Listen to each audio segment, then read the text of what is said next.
Good morning, beautiful people, and welcome back to my channel.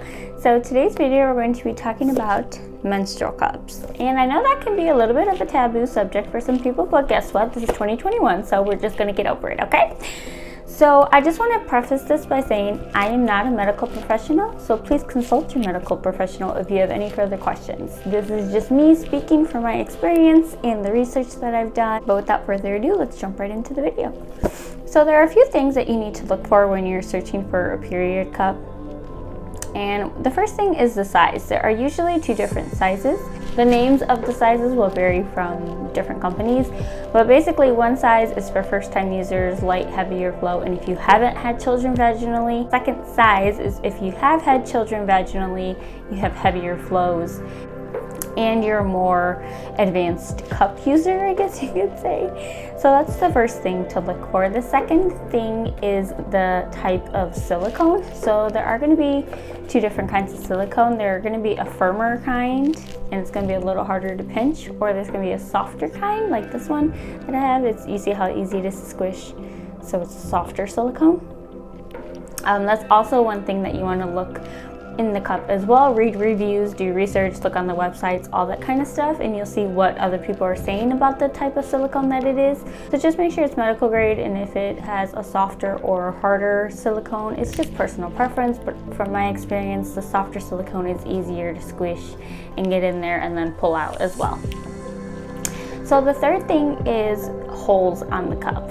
So I don't know if you guys can see, but there's these little tiny holes around the cup, and basically what that's going to do is it's going to create a vacuum seal. So when you stick it in, it's going to sit in your vaginal canal, and it's going to lock with those holes. It's going to create a vacuum seal. So what the holes are going to do is it's going to create a vacuum seal. So once you put this in, it locks essentially in place with the seal, and then you have to release the pressure in order to get it out. If you see a cup without the holes on top to help with the vacuum sealing, you're just more likely going to end up having more leaks, and it won't be as a secure seal if it doesn't have anything to help support that. Now the last thing you can choose from when you are looking for a period cup is the kind of release it has. So this is called the Flex Cup, and the reason why I chose this one is you can see it kind of has a pulley system. So when you pull it, it releases the vacuum seal by itself, whereas other menstrual cups, once you have it in, you kind of have to stick your finger in and press the side in order to release some of the pressure and then be able to pull it out. So I figured it would be a little bit easier getting it out if you just had the pulley system. So when you first get it, it has this little dongle thing. I don't really know what the proper term for it is. So you just insert it in the hole, and then you pull it through, and then you just let it sit like that. You can put it this way, you can do it this way. Either way, it's going to be nice to come out because it's going to break the suction for you, and then you just pull.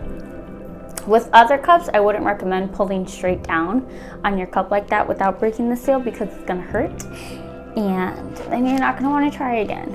So if you have a cup that doesn't have this pulley system, then you have to push to release, then pull out, and then this one you just, and it comes right out. So some benefits for using a cup is that the average woman uses about 12,000 period products in her lifetime, and a lot of that ends up in either our oceans or in landfills, and we're all about being more environmentally friendly over here on this channel, okay? So one cup can last you for years, and it's also saving you money as well, because tampons and pads, the prices are just astronomical, honestly, and it's not fair. We didn't choose this life, okay? This life chose us. We didn't ask to bleed every month, but yet businesses have to make money, right? So it's also going to be better not only just for the environment, but for your wallet as well, because this one was, I think it was $34.99, $39.99. In that range. Most cups range from $20 to $40. So this cup was nice because it came with the cup, a little cute pouch. Look at this cute little velvet pouch, guys. It's adorable. So it came with those two, and then it also came with two Flex cups as well. Now I don't know if I'll be using these because these are not reusable. These are one-time use. You toss them just like you do tampons. So I don't know if I'm going to be trying these, but let's just open one and see. So this is like, oh, it's so weird. Anyway, so this is different than the cup. So the cup, lost my cup, oh, okay. So the way these are different is that the cup, when you insert it, it stays in your vaginal canal and then you pull it out. And then this one goes up through your vaginal canal and it sits all the way at the back in this thing called your vaginal fornix. And you can have sexual intercourse when you have this in because it's not blocking the vaginal canal. So these you can have a mess-free period sex on. So if you wanted to give those a try, if you're having a sexy night out with your boo thing, you can go ahead and use one of these and then you'd be able to have sex because there's not going to be anything blocking it. So that's the difference between those two. So every cup is going to come with different things. I think most of them come with some kind of carrying case for it because it's just nice and discreet because you just put it on in there and then you seal it. And look, it's just cute. So it is going to be a larger one-time investment, but you're going to get a good ROI out of it because, guys, you pay, let's just say $40 and that's it. And you have this thing for years, whereas I don't know how many times you have to go through a box of tampons. So that adds up really quickly and you're saving hundreds, probably even thousands of dollars when you get one of these because, like I said, it's just a one-time thing and then you're done. Benefit number 2 is that they are reusable.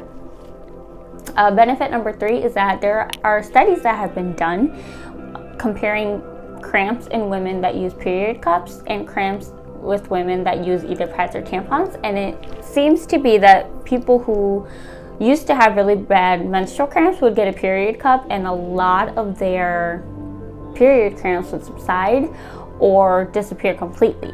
And I think that's a really cool benefit, honestly, because who hates period cramps? I do. So I think that's a really cool benefit of using the cup. And then another benefit of using cups versus tampons is that it's not going to mess with your pH level down there, okay? So as we know, sometimes, we're about to get real TMI here, guys. So at least with me personally, after I'm done using tampons after my period, I would feel a little dry because the tampons not only absorb the blood that's coming out, but it also absorbs all your moisture down there as well. So that's why it ends up throwing off your pH balance. So a benefit to using the cup is that it's only going to be holding the blood and it's not going to be absorbing all your moisture and everything else down there too, which makes it a lot more comfortable. Also, another thing about these is that they are hypoallergenic. They are made without BPA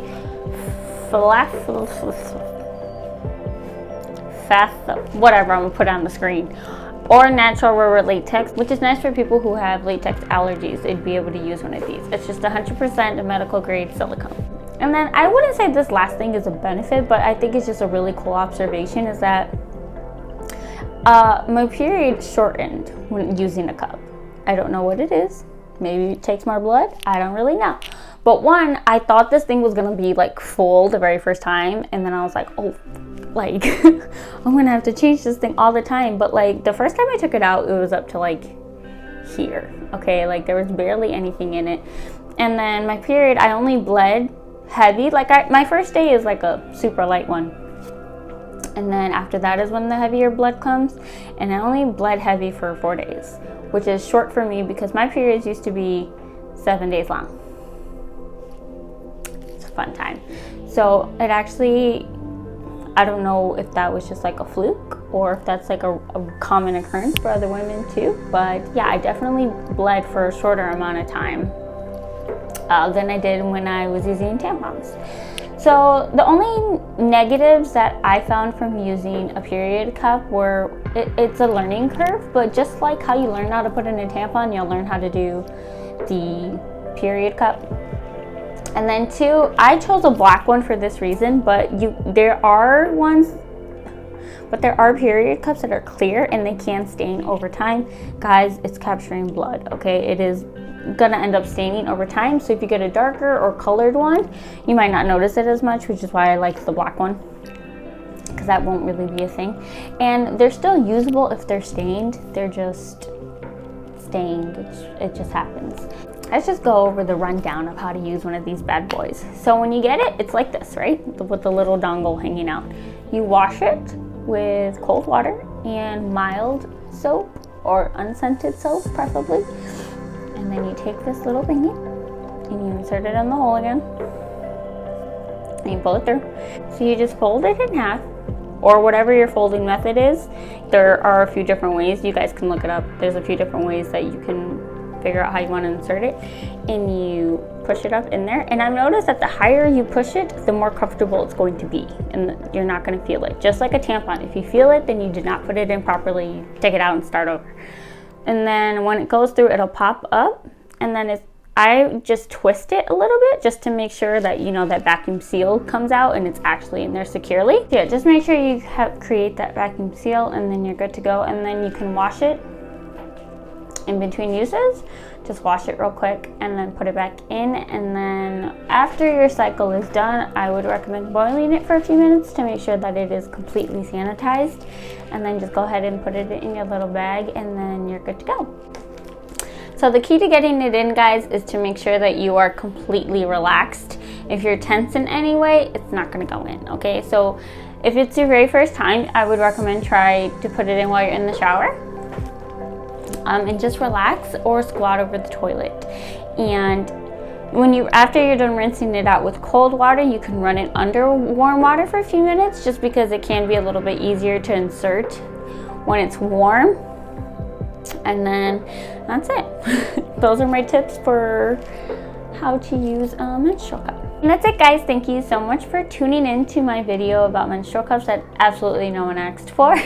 Please like, share, and subscribe if you haven't already, and I will see you in the next one. Bye.